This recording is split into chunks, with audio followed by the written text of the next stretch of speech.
Hello everyone, welcome to my channel. I hope everyone is having a wonderful day. Before starting the video, please go ahead and hit the subscribe button and give this video a like up. Today on The Young and the Restless, Audra and Nate reassure Amy, Nick supports Sharon, and Phyllis interrupts Billy's lunch with Sally. At Nate's apartment, Audra tries to convince Amy that Damien will come around and agree to see her. She'll just have to give it time. Amy's worried that telling him about her involvement may have scared him off.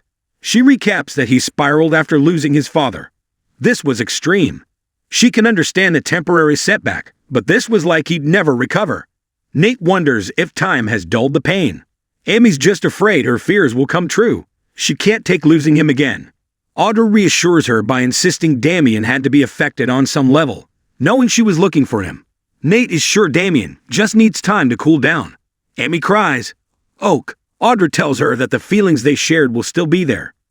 Nate would love to hear more about what his brother was like growing up. Amy shares a story about Damien falling in love with a stray cat and convincing her to let him keep it.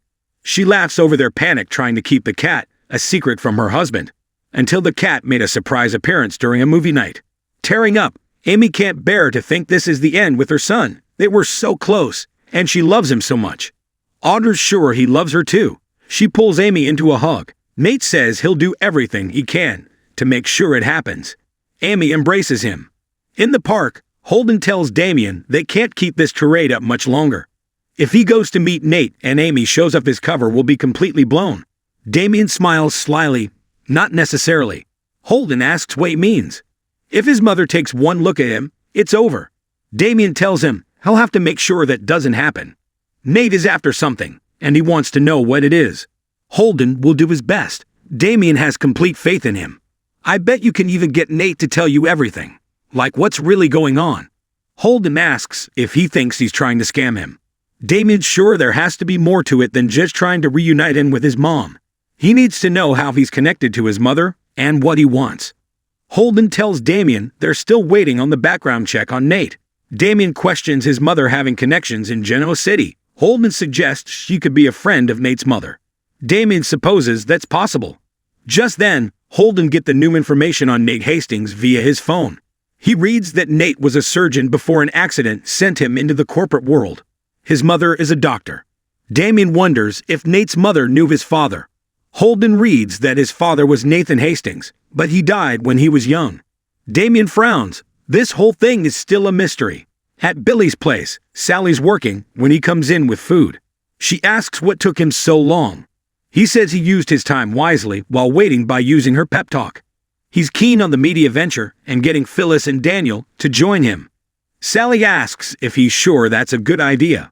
Billy sees Phyllis differently than most people in town. She's more business savvy than people give her credit for, and already has great ideas about this venture. She had his back when no one else did. Sally seems to remember being there for him. Billy apologizes. She supported him, and he wouldn't have gotten through that without her. But as far as the company went, Phyllis was the only one who had his back. He'll never forget what Sally did for him. Sally saw how hard he was working and admired how much he cared. Billy loves having her in his life and in his corner. They kiss. After eating, Sally tells Billy she has 2 pieces of advice for him. In the future, when he's ordering for her, he doesn't have to overdo it. Billy nods. Next, Sally also still thinks he should use moderation when bringing Phyllis into his company. She's unpredictable and volatile. Billy feels some people would say the same about him. Sally says 2 powder kegs working together could be explosive. Billy argues they could spark each other's greatness. They've both been subject to negative assumptions and demeaned. I know where she's coming from. Sally asks if that's enough to risk the first company of his own. Billy knows what Phyllis brings to the table. She and Daniel have been through a lot, and this is a way for them to get back on track. They'll both be assets. Sally asks him to promise to be careful. Billy assures her this will work out great. At Crimson Lights, Sharon greets Phyllis, who didn't expect her to be back at work so soon. She acknowledges that she spoke to Daniel, but warns these latest developments won't let her off the hook with her. Sharon hopes he told her that Ian Ward confessed to killing Heather. It gets her off the hook for that, and all the charges have been dropped. Phyllis thinks Chance and Michael got together and made them go away. Sharon tells her that's not how the legal system works. Phyllis snips about Sharon's sob story. Sharon says she has a few of her own and points out she knows she didn't run her off the road that night. Phyllis knows it was Jordan, but she thought Sharon wanted her dead. Sharon says it could have been her given the hazy state she was in. I really wasn't myself. My meds were being laced with PCP. That monster Cameron Kirsten kept telling her what to do. Phyllis asks if he was telling her to kill her. Sharon says he warned her she had to do something about her. I had to fight like hell to let you live and resist those voices. She refused to let them win. That's why you're sitting here right now, hating me more than ever. Phyllis wonders if she should be thankful to Sharon for resisting the urge to kill her. Sharon's trying to express her profound apologies for everything that happened. She knows she's culpable for setting Daniel up. Just because she didn't know she was being drugged didn't excuse her actions. She hopes one day they'll all be able to forgive her. Phyllis will never, ever forgive her. She tells Sharon that she promised her kids she'd stop obsessing over her burning desire to see her pay for what she did. She'll do that. Sharon thanks her for agreeing to let this go. Phyllis will never forgive her. Sharon understands. Phyllis isn't sure she does, or she wouldn't be sitting there whining. You realize you framed my son, right? What you did was way worse than just planting evidence. It was bad enough that my son had to see these bloody towels soaked in Heather's blood, but you lied to the authorities. Sharon doesn't remember. Phyllis said she told the authorities that Heather said she was afraid of Daniel. She didn't care what he was going through. She just had to cover her criminal tracks. Sharon wishes she could take it all back. Phyllis says she can't, and she's not even paying for her crimes. Nick walks in as Phyllis tells Sharon that she assumed her son has been accepting, but the shock will wear off and Daniel will feel the same way she does right now. Nick asks, "What's going on?" Phyllis says she and Sharon are clearing the air. She asks about his dad. Nick says he's already home from the hospital. Phyllis complains about Ian Ward being released. Nick recaps that he returned with the sole purpose of targeting Sharon and Mariah. Phyllis thinks this means that Heather was collateral damage and would be alive right now if not for Sharon.